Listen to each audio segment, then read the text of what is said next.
2025년 5월 인도와 파키스탄 상공에서는 두 나라가 폭탄, 미사일, 총알을 주고받으며 치열한 전투가 벌어지고 있었습니다. 진정한 파괴의 교양국이 머리 위에서 혼란을 일으키고 있었습니다. 하지만 두 나라가 서로에게 무기를 퍼붓고 있을 때 이 분쟁의 진정한 승자는 조용히 한쪽에서 지켜보고 있었습니다.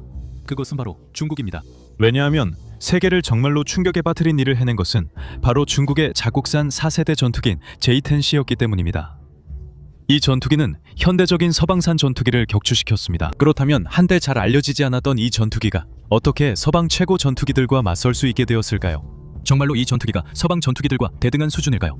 그리고 이것이 중국의 군사적 우위가 우리가 생각하는 것보다 더 가까이 다가왔다는 증거일까요? 만약 이 전투기가 정말로 보이는 것만큼 강력하다면 아시아 상공은 물론이고 어쩌면 그 너머까지도 훨씬 더 혼잡해질 것입니다. 용이 탄생. 그렇다면 오늘날 중국 군대의 대표 전투기는 어떻게 탄생했을까요? 사실 그 개발의 내부적인 세부 사항에 대해서는 많이 알려진 게 없습니다. 중국 정부가 원래 그런 식이거든요. 이 나라는 토양 데이터조차도 수년간 국가 기밀로 간주됐던 곳입니다. 베이징이 정보를 최대한 숨기고 있다는 건 분명합니다. 우리가 알고 있는 것은 이 비행기가 1980년대에 청도 항공기 공사에서 설계됐다는 사실입니다. 수많은 실패와 취소된 시도 끝에 중국은 자국 군대의 자체 항공 프로그램을 추가하려 했지만 결국 독자적으로 운용할 수 있는 4세대 다목적 전투기가 필요하다는 것을 알게 됐습니다.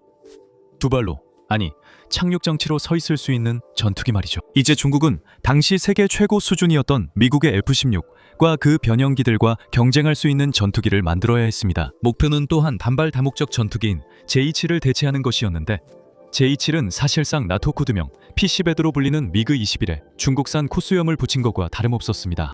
J-7은 방공 임무에서 점점 노후화되고 있었고 휴 팬텀 지상 공격기도 마찬가지였습니다. 그래서 중국 인민해방군 공군은 이름은 여전히 별로지만 두 기체를 모두 대체할 만큼 충분히 성능이 좋고 적응력 있는 기체를 원했습니다. 흥미롭게도 일부 소식통에 따르면 베이징은 이스라엘과 그들이 완성하지 못한 라비 전투기의 설계를 받아 J-10을 개발했다고 합니다. 이는 국제 지정학적으로 꽤 흥미로운 교차점이 되었는데 실제로 이스라엘이 이 정보를 중국에 제공했다는 사실은 확인되었습니다. J-10은 라비의 직접적인 복제품이 아니며 비슷한 점이 많더라도 독자적인 전투기입니다. 하지만 개발 과정은 순탄치 않았습니다. 중국은 오랫동안 전투기용 엔진 개발에 어려움을 겪었고 결국 프로젝트는 필연적으로 지연되었습니다. 그래서 결국 임시로 러시아산 엔진을 장착하고 일단락지었습니다. 다른 설계 변경들도 프로그램 진행을 지연시켰지만 1991년에는 실물 크기의 모형이 만들어졌습니다. 하지만 1998년 3월 말에는 이 목재로 만들어진 매우 복잡한 1:1 스케일 모형 그 이상이 되었습니다. 공식적인 첫 시험 비행을 했습니다. 2003년에는 시험이 완료되었고 J-10의 첫 번째 버전인 J-10A가 본격적으로 양산에 들어갔습니다. 나토 코드명은 파이어버드로 이전 코드명보다 훨씬 멋집니다. 참고로 이 전투기는 비거러스 드래곤으로도 불립니다. 이것도 꽤 멋진 이름이죠. 하지만 중국인들은 현재 성과에 안주하지 않습니다. 그리고 거의 즉시 다음 버전인 창의적으로 이름 붙여진 J-10B에서 다양한 업데이트와 개선이 이루어졌고 이 기체는 2013년에 대량 생산되기 시작했습니다. 드디어 최종 버전이 개발에 들어갔고 마찬가지로 창의적으로 이름 붙여진 J-10C는 2010년대 후반에 본격적으로 생산에 들어가 현대 전쟁의 발전에 발맞추게 되었습니다. 말씀드렸듯이 그렇게 긴 역사는 아니지만 여러분이 메가 프로젝트를 좋아한다는 건 저희도 잘 알고 있습니다. 네, 맞아요. 여러분은 역사 수업을 들으러 온 게 아니죠? 대머리 영국 남자가 어떻게 작동하는지 그리고 어떻게 폭발시키는지 설명해주는 걸 보러 오신 거잖아요. 그럼 시작해볼까요? 순탄한 비행. 이제 J-10C의 사양, 기술, 무기, 그리고 디자인에 대해 본격적으로 들어가기 전에 먼저 말씀드려야 할 점이 있습니다. 바로 이와 관련된 보고서와 정보들에 많은 상충되는 내용이 있다는 점입니다. 이 전투기가 무엇이고 어떤 능력을 가지고 있는지 이야기할 때 저희는 사실과 허구를 최대한 구분해서 말씀드리겠습니다. 하지만 모든 분야에서 확인되지 않은 보고들이 거의 모든 수치에 영향을 주고 있고 심지어 저희가 아예 확인할 수 없는 정보들도 더 많습니다. 무지, 비밀 유지, 허위 정보 캠페인 혹은 중국 제조업의 낮은 품질 때문인지 저희도 알 수 없습니다. 제 말은 테무에서 뭔가를 주문해보면 무슨 말인지 알게 될 겁니다. 하지만 그럼에도 불구하고 신뢰할 수 없는 출처의 정보는 항상 조심해야 합니다. 이 영상은 중국 전투기에 관한 것이기 때문에 댓글란에서 논쟁이 벌어질 가능성이 높습니다. 하지만 저희는 군사 엔지니어가 아니라 인터넷에서 그런 역할을 할 분이라는 점을 기억해 주세요. 그러니 서로 예의 있게 행동해 주시고 이제 본격적으로 시작해 보겠습니다. J10C 기체가 정확히 몇 대 생산되었는지에 대한 정보를 쉽게 구할 수 없다는 점이 첫 번째 문제입니다. 공식 자료에 따르면 약 220대 정도가 생산된 것으로 추정되며 모든 버전의 J10 전투기를 합치면 총 약 600대 정도가 되는 것으로 보입니다. 이 수치가 맞다면 J10C는 베이징이 공군 전력에서 가장 많이 운용할 전투기들 중 하나가 됩니다. 또한 군사용으로 200대 넘는 장비를 생산할 때 이 장비들이 효과적으로 작동해야 하므로 매우 중요합니다. 대규모 분쟁에서 공군 주력이 기대만큼 좋지 않다는 사실을 그때야 아는 일은 피해야 합니다. 좋아요. 이제 설계에 대해 이야기하죠. 이것이 파이어버드의 인상적인 수치에 영향을 주기 때문입니다. 정말 멋지지 않나요? 마치 너무 공들여 만든 어린이의 전투기 그림처럼 보이는데 저는 그게 정말 멋지다고 생각합니다. 크기는 표준적이며 길이 심준적 9m, 약 55피트로 할리우드 사인보다 약간 높습니다. 외계 길이는 9.8m로 할리우드 사인이 그 정도로 큽니다. 116.9m입니다. 저는 더 작을 줄 알았어요. 알겠습니다. 날개 북은 9.8m로 약 32피트에 가깝고 대략 볼링 레인의 절반 정도입니다. 그리고 높이는 약 5.7m로 거의 19피트에 해당하며 다 자란 기린의 평균 키와 비슷합니다. 말도 안 되는 단위로 측정하시는 분들을 위해 그 크기 물체가 마하 1.8로 이동한다고 상상해보세요. 이 비행기는 애프터버너를 켜고 최대 고도 18,000m에서 최고 속도를 냅니다. 또는 다니드 비토 12,000명을 쌓은 높이와 비슷하죠. 일부 자료에선 더 높은 최대 고도를 언급하며 그땐 더 많은 다니드 비토가 필요합니다. 이 비행기가 그렇게 빠르게 날 수 있는 이유는 델타익 설계 덕분인데 이는 삼각형 모양을 가리키는 멋진 용어입니다. 이건 멋짐 점수를 더해줄 뿐만 아니라 고속 성능에도 도움이 됩니다. 예전 모델에서는 그냥 러시아산 엔진을 집어넣곤 했어요. 하지만 보도에 따르면 2019년부터 J10C에는 중국 최초의 성공적인 터보팬 전투기 엔진인 국산 선양 WS-10이 장착되었습니다. 이 엔진은 J15, J16에도 동일하게 사용됩니다. 이 엔진은 WS-15가 개발을 마칠 때까지 J20과 같은 일부 전투기에서 임시로 사용되고 있기도 합니다. 이 전투기는 최대 이륙 중량이 19,227kg, 약 42,388파운드에 달하기 때문에 그만큼의 출력이 필요합니다. 이건 대략 당신 어머니의 몸무게와 비슷하죠. 하지만 이 전투기는 이처럼 무거운 기체를 최고 속도로 몰 수 있을 뿐만 아니라 큰 내부 연료 탱크로 긴 항속거리를 자랑합니다. 이 전투기의 전투 행동 반경은 1240km, 즉 약 770마일입니다. 사실 이는 F-16C 블록 50, 52보다 더 긴 항속거리로 F-16C 블록 50과 52의 전투행동 반경은 약 546km, 즉 339마일에 불과합니다. 물론 두 기종 모두 드롭 탱크를 사용하면 항속거리를 크게 늘릴 수 있지만 내부 연료 용량만 놓고 보면 이 점에서는 J10C가 우위에 있습니다. 일부 자료에서는 J10C가 공중급유도 가능하다고 주장하지만 공식 자료에서는 아직 확인되지 않았습니다. 저도 백플립을 할 수 있다고 말할 수 있지만 사실은 아닙니다. 언젠가 가능할 수도 있죠. 뭐가 있지? 이 비행기에는 카나드 전방위기라고 불리는 것이 있는데 기본적으로 주익 앞에 위치한 작은 날개입니다. 이건 기동성을 높이기 위한 것으로 특히 고각에서 도움이 됩니다. 또한 그 각도를 이용해서 가장 급격한 선회를 할 때 약 9G의 힘을 견딥니다. 세상에, 대박이네요. J10의 일부 변형 기종은 추력 편향 기능이 있다고도 알려져 있지만 J10C에 대해서는 이를 확인할 수 없었습니다. 이 기체는 최신 고정식 디버터리스 초음속 흡입구를 장착해 이전보다 더 우수한 공기 흡입구를 제공합니다. 참고로 F-35 라이트닝2도 동일한 흡입구가 있습니다. 하지만 이 흡입구는 J10C 턱 아래에 우스꽝스러운 미소처럼 보입니다. 하지만 우리는 이걸 허용할 겁니다. 왜냐하면 이 디자인이 더 효율적이고 공기역학적인 기체를 만들어주고 또 나름 귀엽기도 하거든요. 또한 적외선 탐색 및 추적 장치 IRS-T볼가 장착되어 있으며 거리 측정기 역할도 합니다. 보통 조종석 앞에 작은 돌기처럼 보이며 항공기 센서 중 하나로 작동합니다. J10C는 레이더 신호를 줄이는 기능도 갖추고 있습니다. 하지만 마하 1.8로 비행하는 큰 기체가 완벽히 스텔스하다고 하긴 어렵습니다. 이러한 기능이 있지만 세계 최고 수준의 스텔스 전투기는 아닙니다. 이 전투기는 그저 구경만 하라고 만들어진 게 아니라 전장의 한가운데에서 활약하도록 설계된 기체라고 할 수 있습니다. 그래서 전반적으로 눈에 보이는 특징만 놓고 보면 빠르고 기동성이 뛰어나며 괜찮은 항속거리와 유용한 중국산 복자 기술을 갖춘 전투기라고 할 수 있습니다. 이 전투기는 크기, 탑재 능력, 기동성에서 현대화된 F-16C/DD 블록 50과 전반적으로 비슷합니다. 지금까진 괜찮아 보이지만 보이지 않는 부분은 어떨까요? 이 포춘 쿠키 같은 전투기 안에는 과연 무엇이 들어있어서 진짜로 차별화되는 걸까요? 차이점입니다. 그래서 기본적인 형태만 봐도, 외관상으로만 봐도 J-10C는 꽤나 첨단 전투기라는 걸 알 수 있습니다. 그렇다면 실제로 들여다볼 수 있는 내부 요소는 무엇일까요? 우선 델타윙 설계로 인해 약간의 안정성이 떨어지긴 하지만 조종하기는 비교적 쉬운 것으로 보입니다. 이 점은 플라이바이와이어 시스템으로 보완됩니다. 비행을 돕는 기계적인 부품을 움직이는 대신 조종사의 입력이 컴퓨터로 전달되고, 컴퓨터가 전자적으로 비행기를 조종하여 훨씬 더 민감한 조종 경험을 제공합니다. 잠재적인 공중전 상황에서는 모든 반사신경이 중요하며 몇 밀리초 차이로 위험에서 수백 미터 떨어질 수도 있고 완전히 파괴될 수도 있습니다. 글쎄요, 선택할 수 있다면 분명히 J-10C에게 또 하나의 긍정적인 요소로 작용할 것입니다.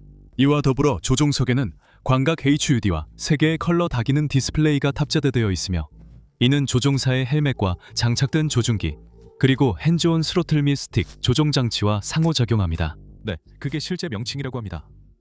저는 야한 농담은 하지 않겠습니다. 여러분이 이미 생각하셨을 테니까요. J-10C에서 가장 흥미롭고 동시에 신비로운 점은 바로 레이더입니다. 좋은 레이더가 없으면 표적을 탐지하고 교전할 수 없기 때문에 전투기는 전투보다는 비행만 하게 될 것이고 하늘에서 격추당할 가능성도 높아집니다.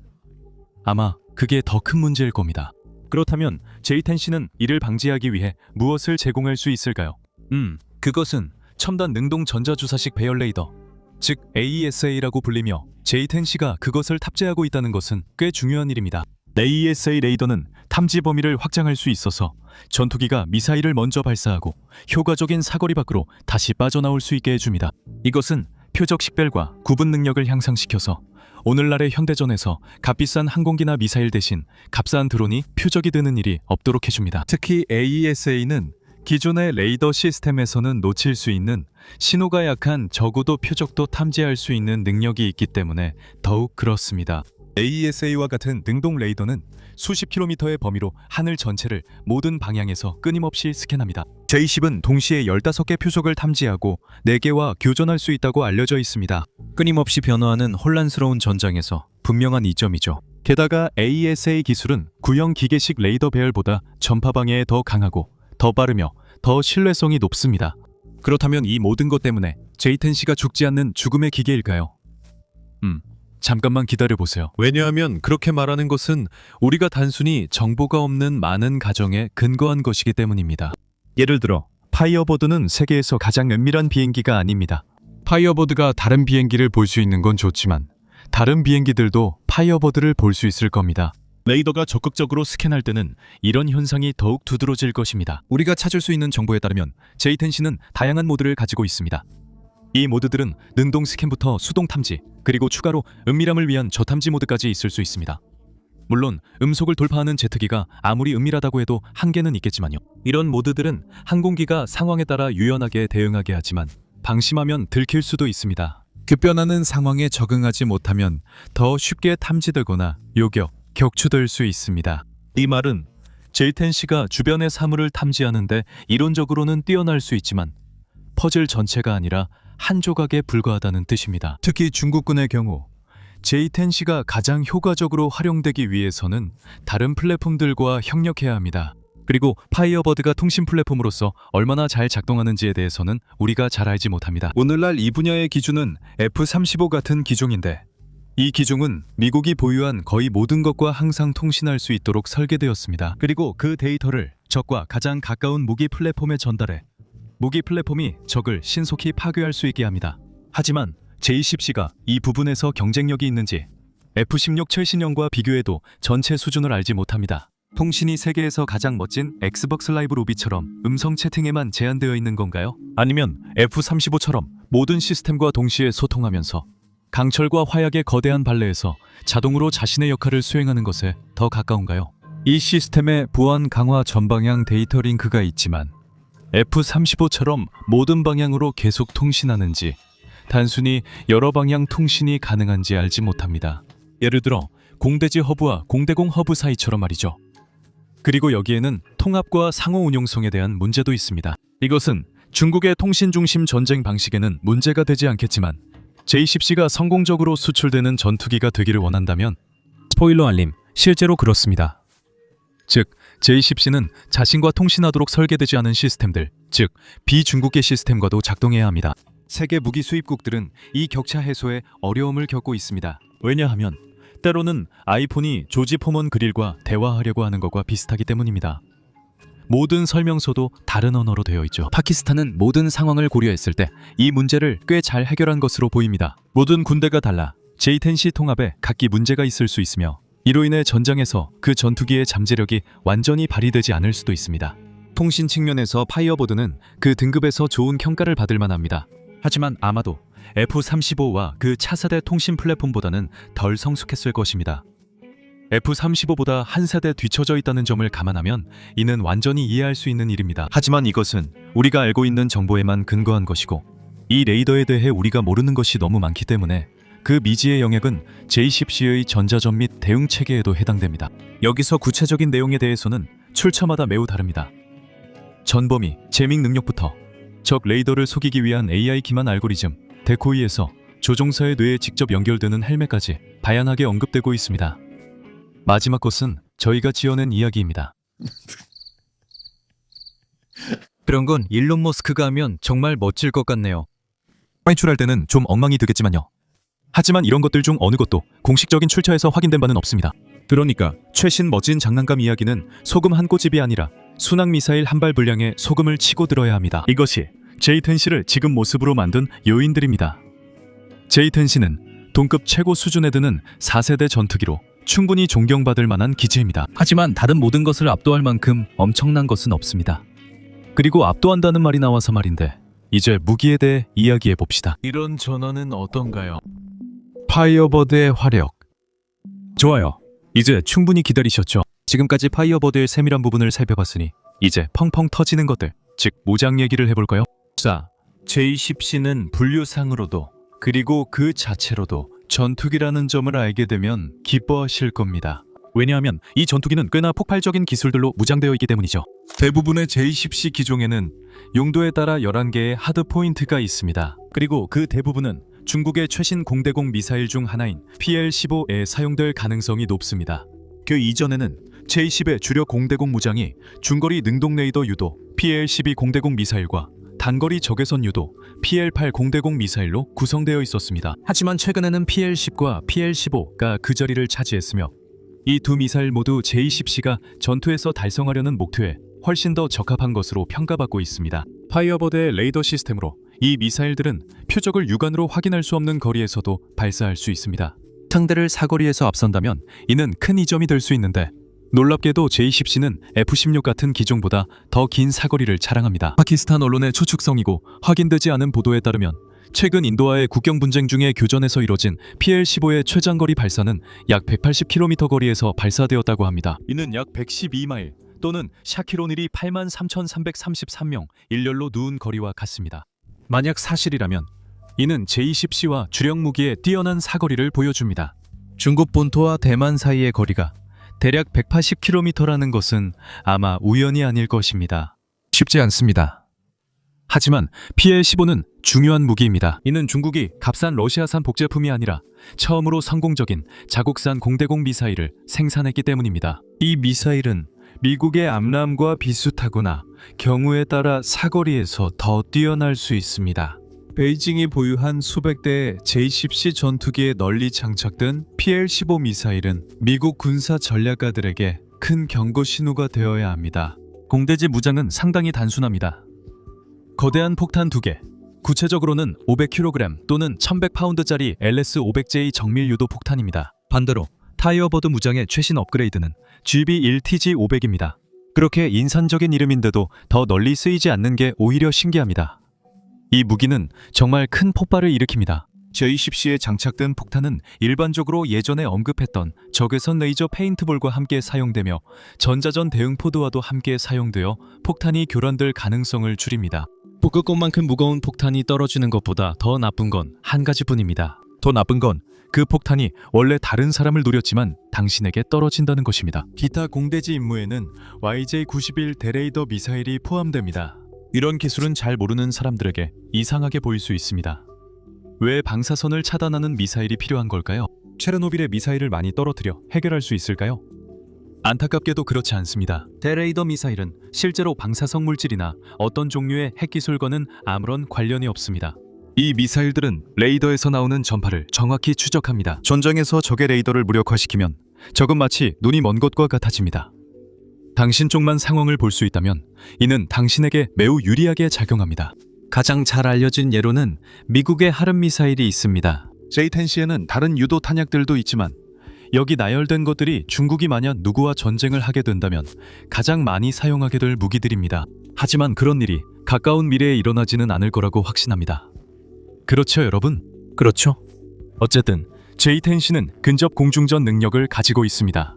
이미 빠르고 민첩함으로 툭던처럼 위험구역으로 돌진해 싸우려는 다른 4세대 전투기들과도 충분히 맞설 수 있습니다. 이 전투기에는 분당 3,000발 이상 발사 가능한 23mm 쌍열 내장 기관포가 탑재되어 있습니다. 일부 추정에 따르면 이보다 더 많을 수도 있습니다. 한 창에 약 200발까지 장전 가능해 파이어보드는 충분히 차격을 할 수 있다는 뜻이죠. 즉, 탄창을 비우는데 3-4초밖에 안 걸립니다. 하지만 정확도를 위해 근접 공중전이나 기총서사에서는 짧게 쏘는 것이 더 선호됩니다. 이것이 J-10C 무장에 대한 거의 모든 내용입니다. 이 모든 것을 종합해보면 J-10C는 매우 뛰어난 다목적 전투기로 강점이 많고 약점은 비교적 적은 편입니다. J-10C는 전반적으로 균형 잡혀있고 기술적으로도 상당히 발전되어 있습니다. 수량도 많고 무장도 매우 강력합니다. J-10C는 가시거리박 전투, 근접 공중전, 다중 표적 교전, 정밀 유도 무기 타격, 전술 지원, 대함 작전, 해상 순찰 등 다양한 임무를 수행할 수 있습니다. 숨 좀 돌려야겠네요. 아직 한 가지 남았지만 통합 통신 시스템도 있어서 싫어할 이유 없죠? 결국 중국산이라는 꼬리표가 꼭 나쁜 것만은 아닐지도 모르겠네요. 전투기의 효율성에 대해 하루 종일 추측할 수는 있지만 그게 실제 전장에서의 실용성으로 이어지지 않는다면 중세성을 포위하는데 포고 스틱이 얼마나 좋은지 이야기하는 것과 다를 바 없겠죠. 하지만 다행히도 우리에게는 J-10C가 실제 전투에 투입된 적이 있고 그것도 꽤 최근의 일이기 때문에 이제 남은 질문은 하나뿐입니다. 어떻게 활약했을까요? 패트리, 접시식 전쟁. 그래서 세계가 J-10C와 그 실제 전투 능력을 제대로 처음으로 본 것은 2025년 5월이었습니다. 인도와 파키스탄 사이에 며칠 동안 벌어진 분쟁 동안 세계는 다시 한번 잠시 핵 아마겟돈으로 치닫는 것 아니냐고 여겼습니다. 다행히도 결국 이성적인 판단이 우세하여 분쟁은 실제로 며칠 동안만 격화되었다가 그들이 마지막으로 전쟁을 벌인 이후로 계속되어 온 저강도 분쟁 상태로 다시 가라앉았습니다. 하지만 파키스탄이 2020년대 초반 중국에서 30여 대의 J-10C를 구입했기에 그 짧은 기간에도 J-10C에 대해 배울 점이 많았습니다. 이는 실용적이면서도 정치적 이유가 있었습니다. 파키스탄은 이미 F-16을 보유했고 중국 무기 플랫폼이 서방 대항과 경쟁 가능함을 입증해야 했습니다. 마찬가지로 인도는 주로 프랑스산 라팔 전투기를 보유하고 있었는데 이 라팔은 나토에서도 사용하는 4세대 전투기로 매우 뛰어난 성능을 자랑합니다. 또한 인도는 구형 러시아제 전투기도 보유하고 있었습니다. 그래서 무기만 놓고 보면 프랑스와 러시아 대 미국과 중국의 구도였습니다. 지정학은 참 이상하죠. 이 혼란스러운 판에 오신 걸 환영합니다. 이제 파키스탄은 중국산 전투기로 인도의 라팔 전투기와 맞서고 있습니다. 이슬람아바드는 미국산 F-16 전투기 사용을 주저했을 가능성이 큽니다. 미국 동맹국의 서방 항공기를 미국산 전투기로 격추하면 워싱턴의 블랙리스트에 오를까 두려웠기 때문입니다. 모든 것을 고려하면 현명한 선택이었을 것입니다. 그리고 양측 모두 누가 무엇을 격추시켰는지에 대해 엄청난 양의 허위 정보가 쏟아졌지만 몇 가지 결정적인 정보는 알려져 있습니다. 이제 파키스탄 정부 소식통은 동네 마법의 콩 장수만큼이나 믿기 어렵습니다. 이것은 공식 확인이 아니라는 점을 기억하세요.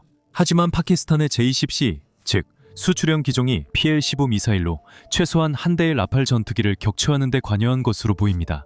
미국 소식통들 자체도 워싱턴이 이것이 사실이라고 믿고 있는 것으로 보이기 때문에 우리는 이것이 실제로 일어났을 가능성이 높다고 꽤 확신 있게 말할 수 있습니다. 당시 공개된 다른 영상 자료들도 인도 공군의 미그-29 풀크럼과 아마도 수호이 30 MKI 플랭커의 손실을 가리키고 있었습니다. 하지만 이 잠재적인 공대공 격추에 J-10C가 관여했는지 단정적으로 말할 수 있을 만큼 충분한 증거는 없습니다. 파키스탄과 인도 간의 국경 분쟁에서는 실제로 양국 공군이 상대방 영공에 진입하는 일은 거의 없었습니다. 이것은 대공 방어 시스템의 시대에 매우 현명한 결정입니다.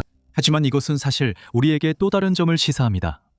신뢰할 만한 정보에 따르면 J-10C가 적어도 일부 공중전에서 격추를 기록했으며 PL-15 미사일, 이 소련과 서방의 미사일보다 사거리가 더 길 수 있다는 점에서 이는 파이어버드의 효과적인 전투 범위와 PL-15가 현대 서방 군사 기술에 대해 얼마나 유용한지를 보여주는 증거입니다. 보도에 따르면 PL-15의 전자 방해 능력이 최소 한 대의 라팔 격추에 크게 기여했다고 합니다. 이로써 새로운 중국 군사 기술이 서방의 동급 기술과 경쟁하거나 능가할 수 있다는 믿음이 더욱 강화됩니다. 그리고 그것은 베이징에게 엄청난 승리입니다. 중국은 이 상황을 면밀히 지켜봤을 것입니다. 그 이유 중 하나는 파키스탄이 인도라는 지역 라이벌에 맞선 동맹국이기 때문이고, 중국은 두 나라와 국경을 접하고 있으며 세 나라가 공동으로 관리하는 분쟁 지역인 카슈미르도 포함되어 있기 때문입니다. 하지만 그것은 베이징에게 국제적인 자랑거리나 J-10C 전투기의 추가 주문보다 훨씬 더 가치 있는 것을 안겨주었습니다. 물론 그런 것들도 좋지만요. 그들에게 정보를 제공했습니다. 지식은 힘입니다. 그리고 이제 중국은 자국의 최신 4세대 다목적 전투기의 수출형이 서방의 동급 전투기와 1대1 전투에서 어떻게 맞서는지에 대해 확실히 이해하게 되었습니다. 중국은 데이터를 연구하고 파키스탄과 논의하며 자국 전투기의 실전에서의 성능을 파악할 수 있었습니다. 다가올 전쟁 예행 연습과도 같습니다. 어떤 전쟁인지 아시잖아요. 이것은 J-10C가 서방 전투기를 격추할 수 있는지 파악하는 것에 그치지 않습니다. 독일 마셜 펀드의 선임 연구원 앤드류 스몰은 가디언과의 인터뷰에서 이렇게 말했습니다. 이것은 그들에게 평소보다 더 복잡하고 도전적인 조건에서 성능을 평가할 기회를 줍니다. 그리고 파키스탄과 관련해서는 이것은 단순히 전투기 자체에 관한 것이 아니라 미사일, 레이더 시스템, 그리고 전자전 능력부터 위성 시스템에 이르기까지 파키스탄군의 전체 기술 기반에 관한 것입니다. 베이징은 언제나 그렇듯이 이 모든 일에 대해 조용한 태도를 보였고 계속해서 마쿠에서 움직이기를 열망했습니다. 의문을 받았을 때 중국 외교부는 남아시아에서 진행 중인 J-10C 상황에 대해 잘 알지 못한다고 밝혔습니다. 네. 당신이 모른다니 내가 교황이겠군요. 보도에 따르면 파키스탄 외무장관 이샤크다르가 의회에서 파키스탄 공군 전투기가 라팔 전투기를 격추시켰다고 말했을 때 그는 이 사실을 중국 측에 알렸다고 했습니다. 그것 또한 의미심장한 신호가 되며 J-10C가 실제로 관여했다는 생각을 뒷받침해줍니다.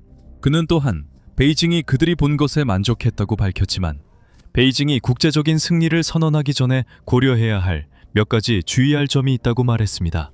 첫째로, 서방 군대는 일반적으로 인도 군대보다 더 잘 장비되어 있고 더 통합되어 있으며 더 조직적입니다. 중국이 서방과 전쟁을 벌이게 된다면 그것은 인도의 뒤죽박죽으로 짜깁기 된 공군을 상대로 하는 것보다 훨씬 더 힘든 시험이 될 것입니다. 참고로 파키스탄 군대도 중국보다 훨씬 약합니다. 그리고 중국은 서방 장비에 대응할 때 파키스탄이 제공할 수 있는 군사력보다 훨씬 더 높은 수준으로 전력을 끌어올릴 수 있을 가능성이 높습니다. 또 한 가지 중요한 점은 이 분쟁의 양측 모두 수출형 전투기를 사용하고 있었다는 것입니다. 일부 수출국들은 자국의 이익을 보호하기 위해 동맹국들에게 항상 최고의 기술을 제공하지는 않는 경향이 있습니다. J-10C는 다소 낮은 수준의 항공 전자장비와 소프트웨어를 탑재하고 있습니다. 하지만 라팔 수출형은 거의 동일하며 성능에 영향을 주지 않는 몇 가지 작은 차이점만 있습니다. 이는 J-10C의 하위 버전이 완전한 성능의 서방 전투기와 대등하게 맞서다는 점에서 베이징에게 좋은 징조로 보일 수 있습니다. 하지만 남아시아 대륙 상공에서 서로를 향해 발포했던 전투기들이 남중국해에서 실제로 충돌이 벌어질 때 서로를 향해 싸우게 될 전투기들과는 같지 않다는 점을 인식하는 것도 그만큼 중요합니다. 중국과 서방 간의 잠재적인 충돌에서 다른 결과를 가져올 수 있는 여러 가지 다른 요소들도 고려해야 합니다. 각국이 접근할 수 있는 다양한 기술, 전장 자체, 그리고 지리적 차이, 교리와 전술의 차이 등이 있습니다. 심지어 자금과 타이밍도 모두 중요한 역할을 할 수 있습니다. 그래서 2025년 인도 파키스탄 분쟁은 일종의 실험실 같은 무기 시험이라는 점에서는 파이어버드가 꽤 좋은 모습을 보여줬습니다. 하지만 중국이 이 수많은 항공기를 실제로 사용하는 전쟁은 아마도 매우 다르게 보일 것입니다. 하지만 이 성공적인 성과에서 우리가 도출할 수 있는 몇 가지 시사점이 있습니다. 가장 큰 시사점은 물론 대만에 관한 것입니다. 중국 공군 전투기가 서방 전투기를 격추하는 모습을 본 타이페이의 사람들은 아마도 긴장하며 서방 무기가 중국과 제대로 맞서고 유사시 제대로 된 방어를 해낼 수 있을지에 대해 의문을 가졌을 것입니다. 이것은 중국에게 상업적으로도 큰 성공을 의미할 수 있습니다. 서방 군사 장비 구매를 고려하지 않았던 이들에게는 사실상 러시아 연방만이 유일한 선택지였습니다. 하지만 블라디미르 푸틴의 특별 군사 작전으로 인해 러시아는 자국 항공기 부품이 절실히 필요한 상황에 처했고 대규모 국제 제재로 인해 부품을 수리하거나 교체하는 능력도 크게 저하되었습니다. 어느 나라든 러시아에서 전투기를 산다는 것은 제조사가 더는 팔지 않는 차를 수상한 중고차 딜러에게서 사는 것과 비슷하다는 사실을 알아야 합니다. 즉, 누군가가 예비 부품을 가지고 있기를 바라는 수밖에 없습니다. 이제 베이징이 등장합니다.